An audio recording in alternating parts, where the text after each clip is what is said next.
Dicen que si escuchas este relato de noche, en completo silencio, hay un momento en el que dejarás de sentirte solo.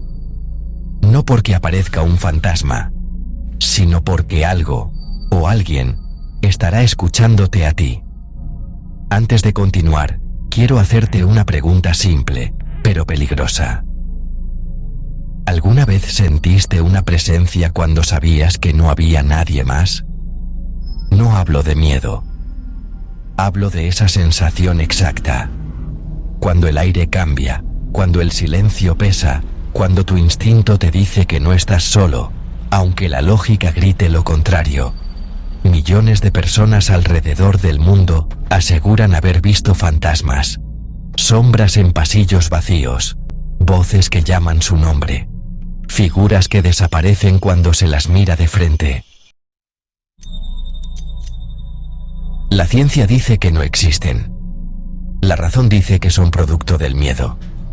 Pero entonces, ¿por qué tantos relatos coinciden en los mismos detalles? Esta no es una historia para convencerte. Es una historia para que decidas si, después de escucharla, aún puedes decir con seguridad que los fantasmas son solo un cuento. Desde que el ser humano entendió que iba a morir, empezó a preguntarse qué ocurría después.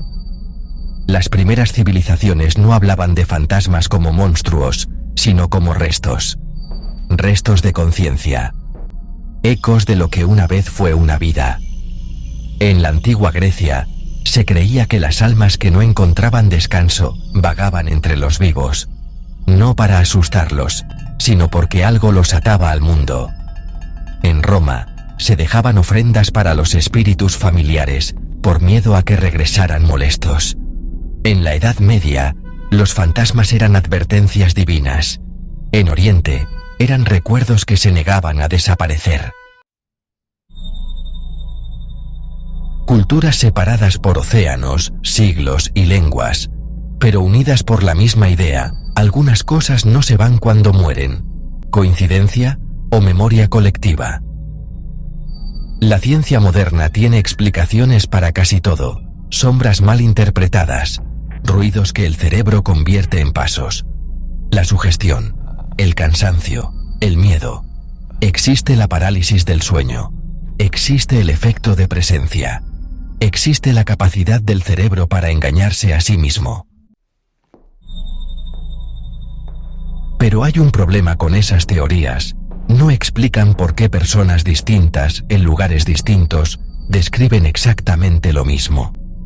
No explican por qué alguien puede escuchar su nombre pronunciado con la voz de alguien que ya no vive. No explican por qué una habitación puede sentirse diferente sin razón aparente. No explican por qué hay casas donde nadie logra quedarse demasiado tiempo. Y sobre todo, no explican por qué algunas experiencias ocurren cuando la persona no cree en fantasmas, como le ocurrió a ella. No voy a decir su apellido. Ella aceptó contar esto con una sola condición: que no se intente desacreditarla. La llamaremos Laura. Laura tenía 32 años cuando ocurrió. Arquitecta, escéptica. Nunca creyó en lo paranormal. Compró una casa antigua a las afueras de la ciudad. Barata, demasiado barata. Los vecinos dijeron que llevaba años vacía, que nadie duraba mucho. Laura sonrió. Pensó que eran supersticiones de pueblo. La primera semana fue normal, silenciosa, tranquila. La segunda semana empezaron los detalles pequeños, cosas fáciles de ignorar. La puerta del pasillo que siempre aparecía entreabierta, el sonido del piso de madera crujiendo por las noches, la sensación de que alguien había estado allí, justo antes de que ella entrara a una habitación. No miedo, incomodidad. Hasta la noche en que escuchó su nombre. No fue un susurro, no fue un grito, fue una voz clara, neutra, justo detrás de ella. Laura. Se giró de inmediato. No había nadie, Pensó que su mente le había jugado una broma. Se rió. Volvió a la cama. Pero esa noche soñó con un pasillo que no existía en la casa. Largo, oscuro, con una puerta al final. Al despertar, supo algo con certeza absoluta. Ese pasillo era real, aunque aún no lo hubiera visto. Los días siguientes, la casa cambió. No de forma violenta, no con golpes ni apariciones. Cambió como cambia una mirada cuando sabes que te están observando. Laura empezó a sentir frío en una sola habitación, siempre la misma. Una habitación que había decidido usar como estudio. El aire era más denso. El sonido se apagaba allí. Una noche, grabó con su teléfono. Quería demostrar que no pasaba nada.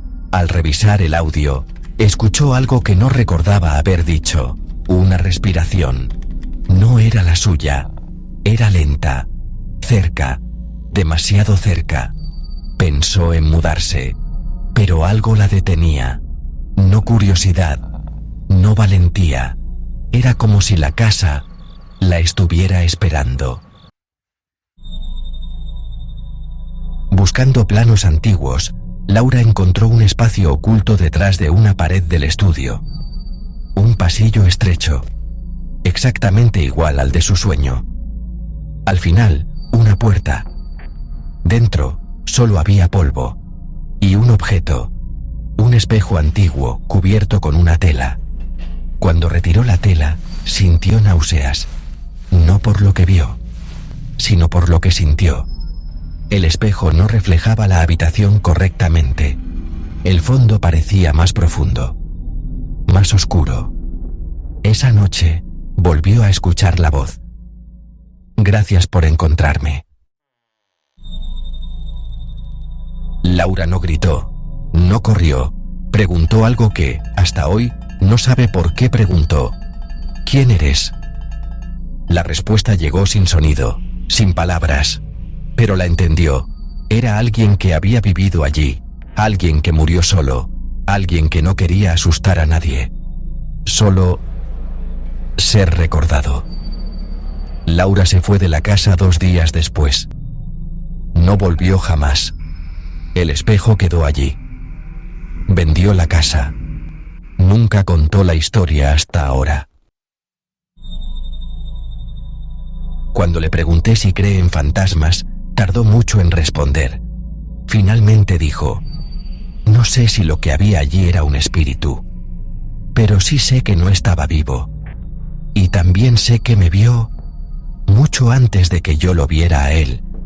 Entonces, ¿qué son los fantasmas? ¿Son almas? ¿Recuerdos? ¿Ecos emocionales atrapados en un lugar? Tal vez los fantasmas no sean muertos que regresan, sino algo que nunca logró irse. Tal vez no aparecen para asustarnos, sino para confirmar que la conciencia no termina cuando el cuerpo lo hace.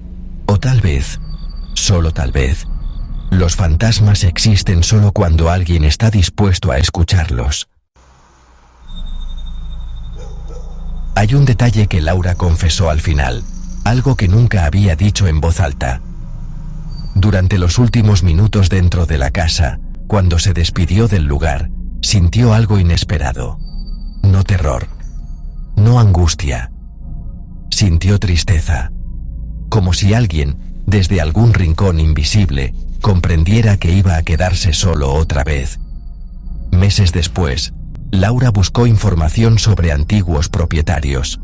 Encontró un hombre que vivió allí durante décadas y murió sin familia, sin visitas, sin despedidas. Nadie reclamó sus pertenencias, nadie preguntó por él, nadie, hasta ella, había pronunciado su nombre en años. Desde entonces, Laura afirma algo que la perturba más que la experiencia misma. Cree que algunos fantasmas no aparecen porque quieren asustar, sino porque temen ser olvidados. Y que, quizá, el verdadero miedo no sea encontrarlos, sino entender que todos, en algún momento, podríamos convertirnos en uno. Esta historia termina aquí. Pero la pregunta no. La próxima vez que sientas que alguien te observa cuando estás solo, la próxima vez que escuches un ruido que no puedes explicar, la próxima vez que el silencio se vuelva incómodo, recuerda esto. Si los fantasmas no existen, ¿por qué nunca estamos completamente solos? Buenas noches. Y si esta noche sueñas con un lugar que no conoces, presta atención. Tal vez no sea un sueño.